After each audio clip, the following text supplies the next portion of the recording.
Hello दोस्तों, आज मैं आपको 4 5 पिन सॉकेट के साथ एक स्विच का कनेक्शन करके दिखाऊंगा। इस बोर्ड का वायरिंग आज मैं बहुत ही सिंपल तरीके से आपको करके दिखाऊंगा। इस बोर्ड में मैं बॉडी अर्थ का उपयोग नहीं करूंगा क्योंकि बॉडी अर्थ हर किसी के घर में अवेलेबल नहीं होता है। देखिए दोस्तों, 4 सॉकेट और एक स्विच है, तो हम पहले चारों सॉकेट के एन वाले पिन में न्यूट्रल के वायर का कनेक्शन करेंगे। तो चलिए मैं चारों सॉकेट में न्यूट्रल के वायर का कनेक्शन कर लेता हूँ। देखिए, ये इसका एन वाला पिन है, तो यहाँ पर न्यूट्रल का वायर लगेगा। सॉकेट के एक तरफ एन और दूसरे तरफ एल लिखा होता है, तो जिधर एन लिखा होता है वहां पर हमें न्यूट्रल के वायर का कनेक्शन करना होता है। अब मैं यहाँ पर एक तार और इस तरह से ज्वाइंट कर देता हूँ और इसे दूसरे वाले सॉकेट के एन वाले पिन में कनेक्शन कर देता हूँ। बोर्ड में जितने भी सॉकेट रहेंगे उन सभी सॉकेट के एन वाले पिन में हमें न्यूट्रल के वायर का कनेक्शन कर लेना है। न्यूट्रल के वायर में हमें स्विच का कनेक्शन नहीं करना होता है दोस्तों, इसे डायरेक्ट ही इस तरह से सभी सॉकेट में शॉर्ट कर देना होता है। तो यहाँ पर मैं एक तार और ज्वाइंट कर लेता हूँ और इसे तीसरे वाले सॉकेट के एन वाले पिन में कनेक्शन कर देता हूँ। यहाँ पर मैं न्यूट्रल के लिए ग्रीन वायर यूज में ले रहा हूँ,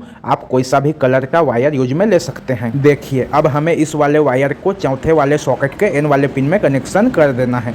तो मैं इसे यहाँ पर कनेक्शन कर देता हूँ और इसे टेस्टर की सहायता से अच्छे से टाइट कर देता हूँ। तो अब इतने में हमारे इस बोर्ड में न्यूट्रल का काम जो है खत्म हो गया दोस्तों। अब हमें सभी सॉकेट में फेज का वायर लगाना है और इसे स्विच के साथ कनेक्ट कर देना है। तो मैं फेज के लिए रेड वायर ले लेता हूँ और इसे इस वाले सॉकेट के एल वाले पिन में कनेक्शन कर देता हूँ। सॉकेट के इस वाले पिन में फेज के वायर का कनेक्शन करना होता है, तो यहाँ पर मैं रेड वायर का कनेक्शन कर देता हूँ। अब इस वायर को यहाँ पर लगाना है, तो मैं इसमें एक वायर और ज्वाइंट कर लेता हूं और इसे दूसरे वाले सॉकेट के एल वाले पिन में कनेक्शन कर देता हूं। यहाँ पर मैं फेज के लिए रेड वायर और न्यूट्रल के लिए ग्रीन वायर यूज में ले रहा हूं। तो यह जरूरी नहीं है कि आप भी इसी कलर का ही वायर यूज में लें, आपके पास जो भी कलर का वायर होगा आप उस कलर के वायर से बोर्ड का वायरिंग कर सकते हैं। अब हमें इस वायर को तीसरे वाले सॉकेट में लगाना है, तो इस वायर के साथ मैं एक वायर और ज्वाइंट कर लेता हूं और इसे तीसरे वाले सॉकेट के एल वाले पिन में कनेक्शन कर देता हूं। देखिए दोस्तों,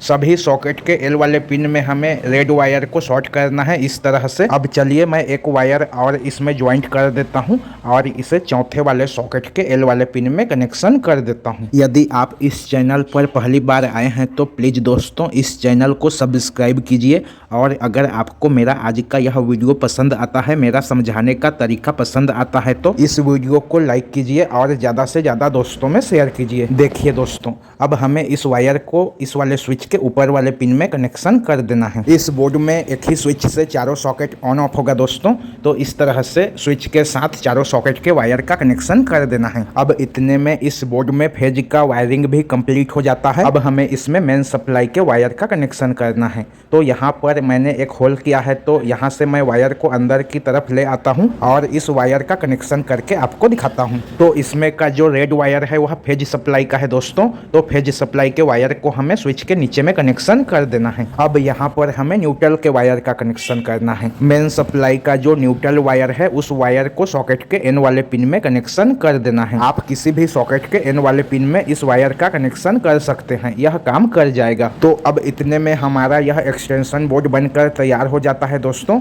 अब मैं इस बोर्ड में सप्लाई देकर इसकी टेस्टिंग करके आपको दिखा देता हूँ। यहाँ पर एक ही स्विच से चारों सॉकेट ऑन ऑफ होगा दोस्तों। चलिए मैं आपको इसमें बल्ब को जलाकर भी दिखा देता हूँ। तो पहले मैं बल्ब के वायर को पहले वाले सॉकेट में लगाता हूँ। देखिए दोस्तों, यह यहाँ से ऑन ऑफ हो रहा है। अब मैं इसे यहाँ पर लगाता हूँ तो ये यहाँ से भी ऑन ऑफ हो रहा है। अब मैं इसे यहाँ पर लगाता हूँ तो ये यहाँ से भी ऑन ऑफ हो रहा है। अब मैं इसे चौथे वाले सॉकेट में लगाता हूँ तो ये यहाँ से भी ऑन ऑफ हो रहा है। तो इस तरह से आप भी एक स्विच के साथ 4 सॉकेट का बोर्ड बना सकते हैं।